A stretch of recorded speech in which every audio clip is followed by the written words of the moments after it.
سردیوں کی راتیں امی ابو کہیں گئے ہوئے تھے۔ میں رات کو امی کے ساتھ ہی سوتی تھی اور باہر صحن میں بیٹھ کر امی کا انتظار کرنے لگی۔ امجد بھائی نے مجھے سردی میں کامتے ہوئے دیکھ کر کہا، چلو جب تک میرے کمرے میں سو جاؤ۔ میں جلدی سے بھائی کے گرم گرم بستر میں گھس گئی اور بھائی بھی میرے ساتھ لیٹ گیا۔ کچھ ہی دیر گزری تھی کہ بھائی نے جو میرے ساتھ کیا میں آپ لوگوں کو بتا نہیں سکتی۔ تو ناظرین، کہانی کو آخر تک لازمی سنیں کہ میرے ساتھ کیا ہوا۔ میرا نام جویریہ ہے اور میری عمر 15 سال ہے۔ ہم گاؤں کی رہنے والے ہیں۔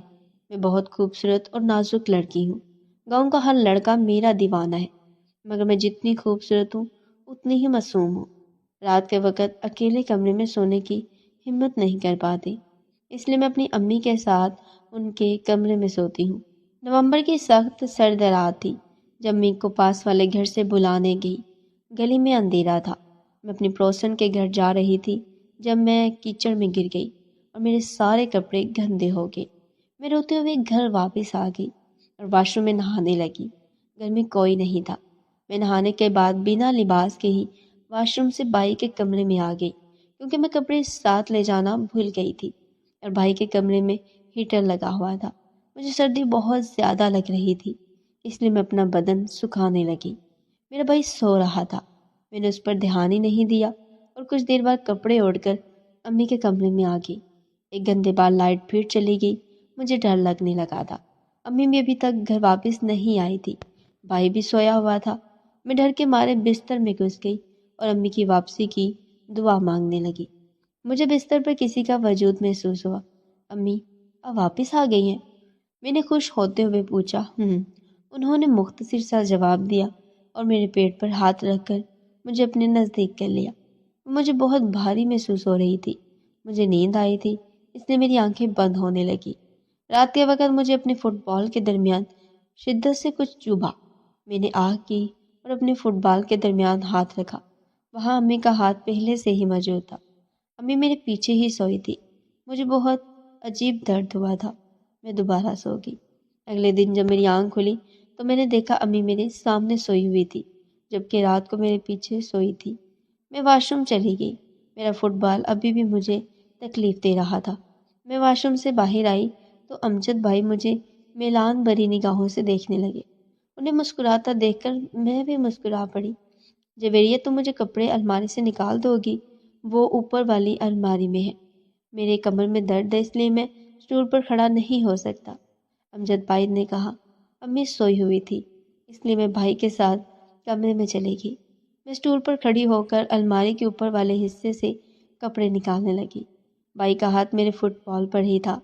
کچھ دیر بعد جب بھائی نے فٹ بال کے منہ پر ہاتھ رکھا، میں درد سے اچھلی اور پھر بھائی سمیت جا گری۔ بھائی مجھے کھڑا ہی نہیں ہونے دے رہے تھے۔ میں خود ہی ہمت جتا کر کھڑی ہوئی اور اپنے کمرے میں چلی گئی۔ مجھے سمجھ نہیں آ رہا تھا کہ مجھے درد کیوں ہو رہا ہے۔ شرم کے مارے امی کو بھی نہیں بتا سکتی تھی۔ امجد بھائی میرے آگے پیچھے گھومنے لگے۔ وہ بار بار مجھے اپنے ساتھ کمرے میں لے جانے کا کہتے، مگر میں نہ جاتی۔ ابو رات کی ڈیوٹی پر کام سے گھر واپس آئے۔ کل رات آپ گھر واپس آئے تھے؟ مجھے بتایا بھی نہیں آپ نے، امی نے ابو سے سوال کیا۔ نہیں تو میں کب گھر آیا؟ ابو نے بخلاتے ہوئے جواب دیا، مگر میں نے خود آپ کو رات سے کمرے سے نکلتے ہوئے دیکھا ہے، امی نے حیران لہجے میں کہا۔ ابو کے چہرے پر پسینہ آنے لگا۔ وہ بولے، نیند میں ہوگی تم، میں کیوں چھپ کر گھر آؤں گا؟ ابو نے کہا اور اپنے کمرے میں چلے گئے۔ ابو کے جواب پر امی افسردہ نگاہوں سے میری جانب دیکھنے لگی۔ تم یہی صحن میں بیٹھ کر پڑھائی کرو، میں تمہارے ابا کو کمرے میں کھانا دے کر آتی ہوں، امی نے سنجیدگی سے کہا اور کمرے میں چلی گئی۔ میں پڑھائی کرنے لگی۔ امجد بھائی گھر واپس آئے۔ تم اکیلی یہاں کیا کر رہی ہو؟ گھر پر کوئی نہیں ہے کیا؟ امی ابو کمرے میں ہے، میں نے جواب دیا۔ تو میرے ساتھ میرے کمرے میں آؤ۔ وہ مجھے ہاتھ سے پکڑ کر کمرے میں لے آئے اور بولے، آؤ میں تمہارا ہاتھ دیکھ کر تمہاری قسمت بتاتا ہوں۔ امجد بھائی نے کہا اور میرا ہاتھ دیکھنے لگے، پھر بولے، اگر تم مجھے سینہ دکھا دو تو میں تمہیں ایک ایسی بات بتاؤں گا جسے سن کر تم خوشی سے پاگل ہو جاؤ گی۔ امجد بھائی نے کہا، وہ میرے بھائی تھے اس لیے مجھے ان پر یقین تھا۔ بھائی کی بات پر آ کر میں نے سینہ سامنے کر دیا۔ سفید سینہ دیکھ کر وہ نرمی سے ہاتھ چلا کر نرمی کا اندازہ لگانے لگے، پھر بولے، تمہاری قسمت تو سچ میں بہت اچھی ہے، لیکن اگر میں ایک خاص قلم سے کچھ لکھوں گا تو سب تمہیں تمہارے تمام سوالوں کے جوابات مل جائیں گے۔ امجد بھائی کسی خاص قلم کی بات کرتے ہوئے بولے۔ میں نے پھر حامی بھر دی اور پھر اپنا خاص بڑا پن سے لکھنے لگے۔ مجھے کچھ کچھ محسوس ہونے لگا۔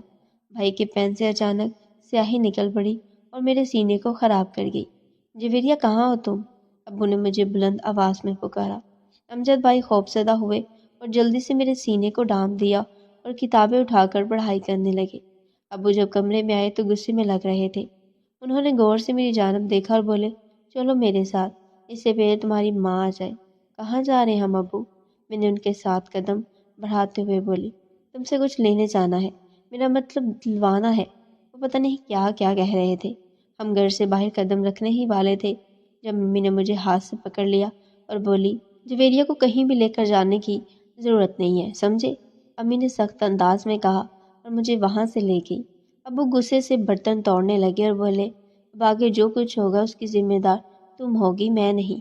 ابو غصے میں اپنی بات کہہ کر گھر سے نکل گئے، مگر امی کو تو جیسے سانپ سونگھ گیا تھا ابو کی بات پر۔ امی کا رد عمل عجیب تھا۔ امی نے سارا دن مجھے اپنے ساتھ ہی رکھا۔